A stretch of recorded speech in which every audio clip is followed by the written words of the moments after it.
Outra via bem discutida é a via do estresse metabólico, né? Essa via do estresse metabólico, ela é principalmente dependente do volume. Quanto maior o volume de treino, seja volume de repetições, descansos curtos, né? Muitas séries, muitos exercícios, quanto maior o volume de trabalho do treino, maior é o estresse metabólico, e não descartando a tensão também, que a gente tem um desgaste, e através do desgaste a gente também gera tensão. Só que conforme vai passando esse volume de treino, a gente vai gerando maior estresse metabólico. O que esse estresse metabólico gera? Esse estresse metabólico, ele está ligado ao aumento de radicais livres, que pode ali danificar, se for produzido em excesso, lógico. O treinamento tem respostas de combater esses radicais livres produzindo antioxidantes, tá? Por isso que normalmente a gente não usa vitamina C próximo do treino, ou vitamina E, que são vitaminas antioxidantes, exatamente para deixar o treinamento gerar essa própria adaptação por conta própria. Quando a gente treina com alto volume, a gente pode aumentar os radicais livres, que podem danificar as células. Só que se a gente treinar no volume onde a gente tem uma capacidade de se recuperar bem, a gente vai combater esses radicais livres. Por isso que o descanso é importante. A gente também tem um aumento do lactato. O lactato também é um metabólito desse estresse metabólico. Alguns ligam o aumento do lactato com o aumento do disparo de GH, mas isso é uma correlação que não significa mais hipertrofia. Então não se apeguem, o treino mais metabólico gerou mais produção de GH. Isso não se traduz em mais hipertrofia, não se apeguem a isso. E esse lactato ele vai para a gliconeogênese, vai ser liberado, enfim, o aumento desse lactato. E o lactato também não gera queimação nesse músculo, nessa massa muscular. O que gera queimação nessa massa muscular é os íons de hidrogênio aqui, tá bom? Eles sim geram essa acidez muscular. Esses íons de hidrogênio são liberados durante processos de produção de energia. Então, quanto mais energia a gente produz com o aumento do volume do treino, maior a produção de íons de H+, de hidrogênio. Esse hidrogênio livre gera acidez intracelular. E para ele ser liberado, a gente precisa descansar entre as séries. Consequentemente, ele vai sendo liberado com intervalo, com descanso entre um treino e o outro, com descanso entre uma série e outra. Por isso que o mais recomendado é descansar de 1 a 5 minutos entre as séries, para não deixar essa queimação em acidez do músculo. Lembrando que essa queimação em acidez não tem ligação com a hipertrofia. Ficar sentindo o músculo queimar, ou cheio de sangue no pump, não gera mais hipertrofia. É só uma resposta de processos inflamatórios que estão acontecendo ali graças a esses mediadores inflamatórios.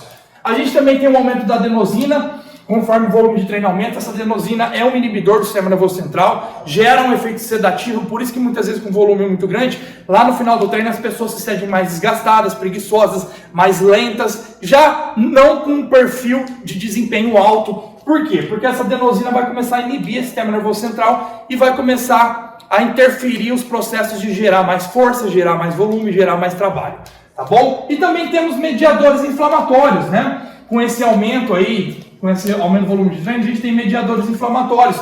Quanto maior a produção desses mediadores inflamatórios, maior, mais dolorido e mais pump também você vai sentir. Também vai ter muito mais sangue ali, exatamente para levar esses mediadores inflamatórios ali, tá bom? Consequentemente, com essa resposta do estresse metabólico, a gente pode aumentar a fadiga, se for feita muitas repetições até a falha, excesso de fadiga muscular, com muitas séries, muitos exercícios além da capacidade recuperativa. Esse acúmulo de fadiga também vai gerar o aumento da inflamação. Essa inflamação é quando o tecido fica dolorido e com essa inflamação pode durar alguns dias ou até mais tempo. Processos inflamatórios às vezes a gente sente mais ou menos. E conforme a gente vai treinando, a gente vai ficando mais tolerável. Essas adaptações acontecem mais rapidamente e se recuperam mais rapidamente. Porque a gente consegue ter uma capacidade recuperativa maior com o passar dos treinos. Por isso que o treino ele começa de baixo e vai evoluindo para você ir se recuperando e se adaptando melhor. E a gente também tem a ativação de metaborreceptores, né? O que são esses metaborreceptores? Eles são como os mecanorreceptores.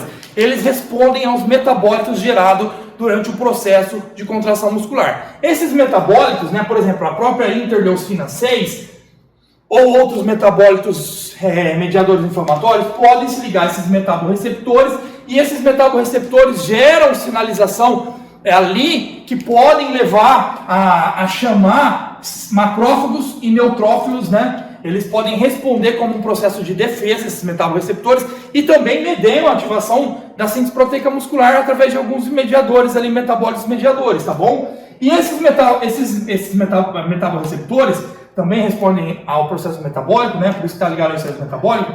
Consequentemente, a ativação de todos esses processos vai levar e vai chamar mais macrófagos e neutrófilos. Macrófagos e neutrófilos são células de defesa, produzidas exatamente para combater a inflamação, né? Esses dois, eles combatem a inflamação. Então eles vão ali e vão gerar um processo de fagocitose, que vão começar a retirar células danificadas, reparar, remodular essas células danificadas, né? Juntamente com a sinalização da interleucina 6 e outras também mediadores inflamatórios. Consequentemente, vai levar ao aumento da proliferação e ativação de células satélites também. Essas células satélites, elas vão ali para o tecido muscular para fazer o reparo e a remodelação desse tecido danificado e inflamado. Ou seja, quando a gente gera muita inflamação, muito pump, gera muito processos ali de danificar o tecido muscular, a gente precisa reparar esse dano, e a reparação desse dano não quer dizer crescimento muscular. A gente apenas está reparando as células. Se fosse assim, quando a gente faz um corte na pele, o nosso tecido ia crescer cada vez mais grosso e mais forte. E não é isso que acontece, ele só repara ali, através de mediadores inflamatórios, a gente repara esse tecido lesionado. É o mesmo que o tecido muscular. A prioridade é reparar essas células danificadas. Se não reparar, elas vão ser excluídas e renovadas, por exemplo, através das células satélites, de mioplastos, que são precursores de novas células ali musculares, né? Células, fibras musculares ali, tá bom? Então a hipertrofia, ela acontece principalmente depois desse processo de reparo e remodelação, e aí a gente começa a ter maior participação da mTOR para a síntese proteica muscular. Então, se você gera muita inflamação, muita fadiga, você pode ter hipertrofia? Pode, só que você pode gerar uma inflamação acentuada, que pode gerar processos de remodelação e reparação, para depois gerar essa hipertrofia. Quanto mais avançado é o nível de treinamento do indivíduo, maior a capacidade dele de suportar o treino e mais rápido ele faz esse reparo e remodelação. Por isso que algumas vezes o cara que vem treinando há muito tempo, fazendo 25, 30, 35 séries com grupo muscular, ele consegue, às vezes nem tem dor no outro dia ou daqui 2 dias, porque ele está se recuperando muito bem. Ele está bem tolerável aquele treino. Às vezes ele pode até aumentar mais a carga, explorar um pouco mais no treino, porque ele está bem, se recuperando bem e gerando.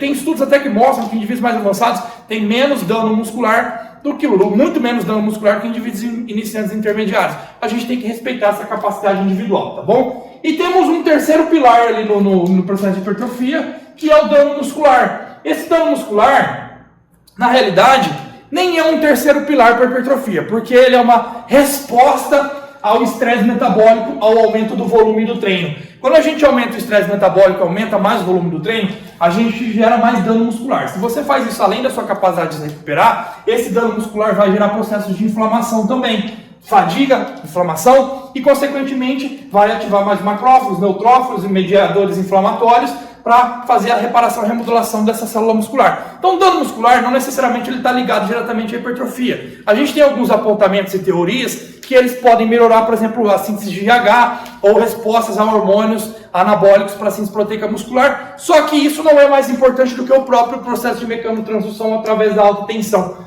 Tá? Então o dano é só uma resposta do treinamento, uma resposta natural do treinamento, tá bom? Não é o fator principal. O fator principal está no dano, na tensão, que é o mecanotransdução, e através também do estresse metabólico. Só que a alta tensão é muito mais vantajosa, porque você consegue gerar um processo de mecanotransdução sem gerar tanta fadiga, com cargas maiores, sem gerar tanta falha, tá bom?